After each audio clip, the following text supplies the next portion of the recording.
Right, this little inlet's usually got water in it. I haven't got any shoes on. It's kind of muddy, but I can cope. So the water is normally up to here. And away from there, please. And you can go over there. A bit of fish activity there. Right, so the water's normally up to here. So these are just sit above the water. It's like a damp place, usually. And it's a headland. It's just water behind here. So it's all like a headland with some trees on it. Now here, this is Bath asparagus. It's a very rare native plant. You behave. Here, ornithogalum, I think that's maybe how you pronounce it. And another one there. And one here. And I zoom in, the flowers, very, very interesting. And it's edible. It's not related to asparagus in any way, shape or form. It's an ornithogalum, and it's very rare in the wild. I guess this is the wild. And it's really big. I've never eaten them before. If I had lots more, perhaps I would. Last year I went to photograph them, and when they started flowering, and there's slugs at them all. This year it's doing much better. The leaves all die back when they start flowering, a bit like bluebells. And over here somewhere is a seed head over snake's head fritillary, and the leaves are still alive on that one. They still haven't died back yet. They have flowered right in the spring, and there's all these things here are like damp conditions.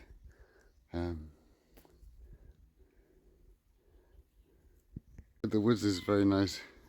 Here's some company. There.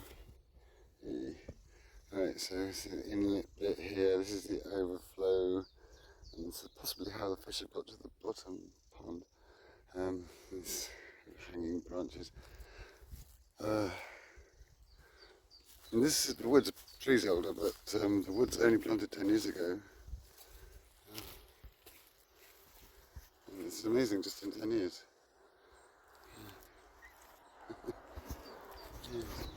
Oh yes. Look up on the shoulder. Okay, go on there. Ow. Okay, no, I think I'm going to do that down.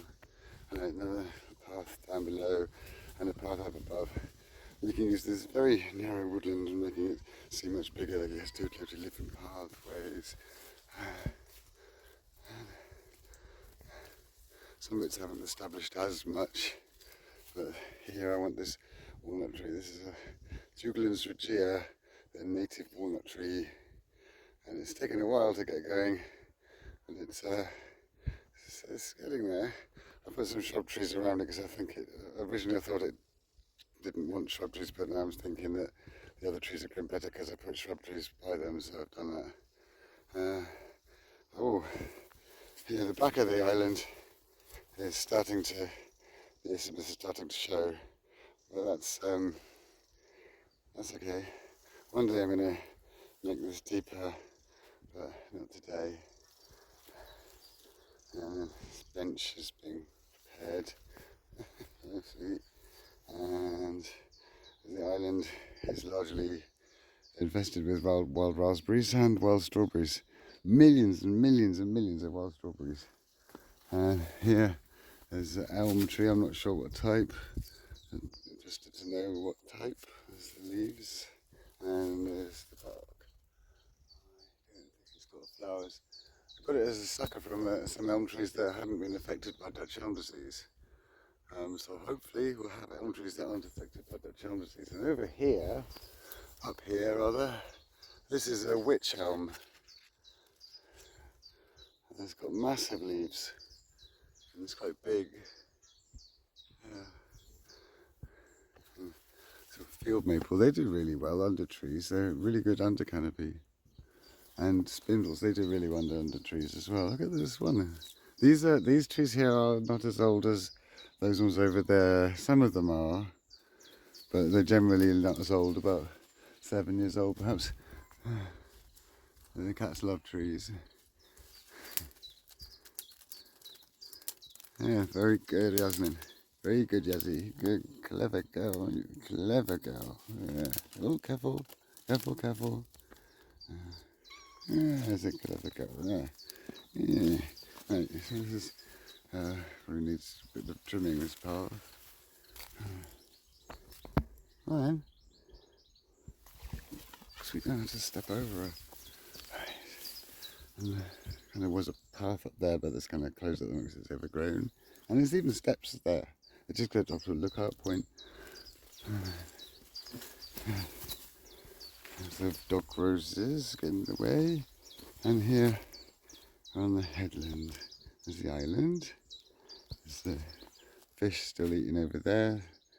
And these are Glastonbury thorn. 2 Glastonbury thorns here in here. And then this narrow bit here in this like gorge area. So all the water from the main track down, everything comes into here, and then it goes out through there, and then instead of going through a straight ditch, it wiggles through the woods like a little stream, slowing it down, meaning more of it can soak into the ground, means the water table is higher, means everything survives droughts better. Here, yeah, it's more established here, so you can see how well it's doing. This is, I think, yes, 5 years.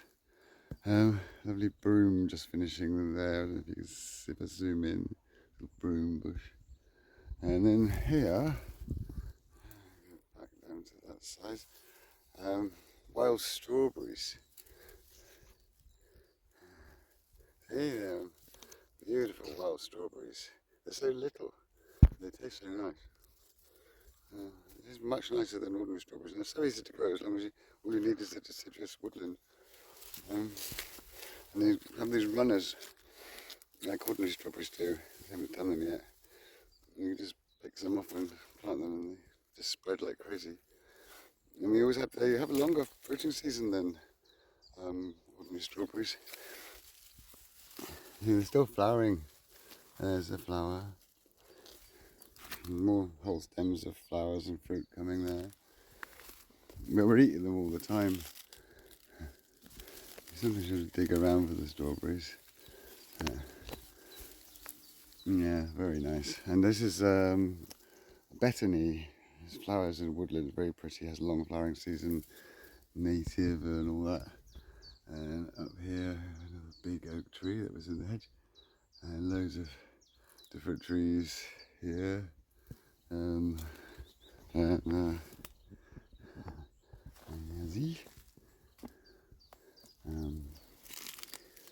Here by the close to the water's edge, you've got a large leaf lime. So, and lots. Oh, this is a rare native tree, the bird cherry, and it has. See, they've got little stems of cherries rather than individual cherries. They flower a bit later than the cherries and the blackthorns and things. So, in the prunus family, bird cherry. You very rarely see them in the wild. This is going to be steps one day, but at the moment it's just cut steps. So it goes up to this little high bit.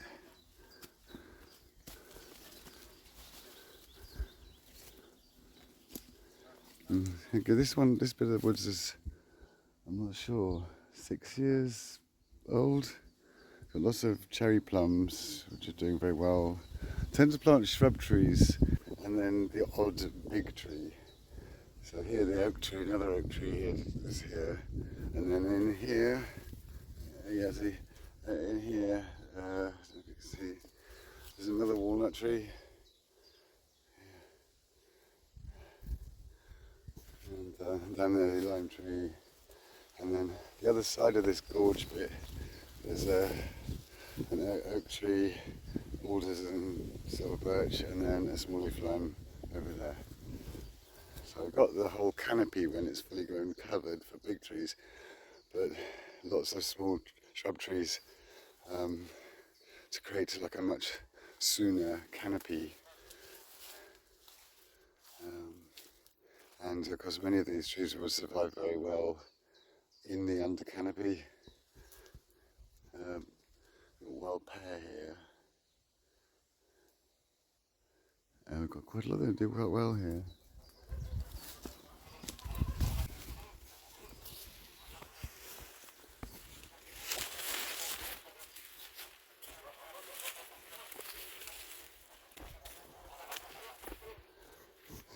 In here, just to make out the big leaves of the lime tree. A little willow tree in here as well. So I found the lime trees do well if they've got something to compete against to make them grow more quickly. There's a lime tree in there, I don't know if you can see it. Because if the willow tree gets too big, I can trim it, but it hasn't been necessary so far. And here, a load of wild pear. I wonder if it's got any fruit. They had fruit last year, some of them. Can't see any. They're not very tasty, just a bit gruesome. But they're nice little tiny pears. Oh, more wild strawberries. Chucky. He's really.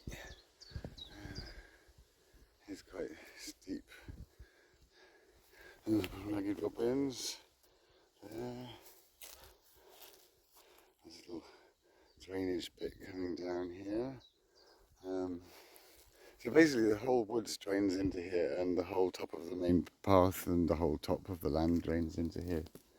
And before that there was just straight ditches just sucking all the water off the land, chucking it in the river, chucking it in the sea. But now it has a chance to sit around and soak in, and it helps everything. And then you've got this little bit here. So a birch tree, alder tree, elder roses, gorse bushes. I try and get as much variety as possible, because more biodiversity, more types of native plant and tree, you get more types of animal.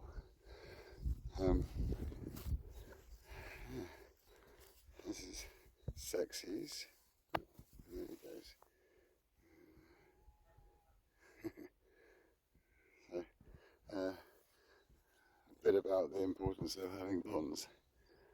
Every year we extend the woods a little bit more. Here, like a oak tree and lots of shrub trees around it, spindles and field maples. And over here we've got a pair of large leaf limes. Over there, a small leaf lime, and then another oak over there. Chestnut didn't grow, which is kind of annoying. I have some in reserve in pots. And here, wayfaring trees, they're lovely. They're really viburnum, really lovely scented flowers for quite a long time, and they do throw up random ones throughout the year. A lot of them. And then wild cherries. And then it sort of connects on to what we did 10 years ago. And over here, a hornbeam and a small leaf lime, and then there's going to be another oak about sort of on the edge. This bank will be built out a bit up to the edge of this path, which kind of goes behind here and up like that.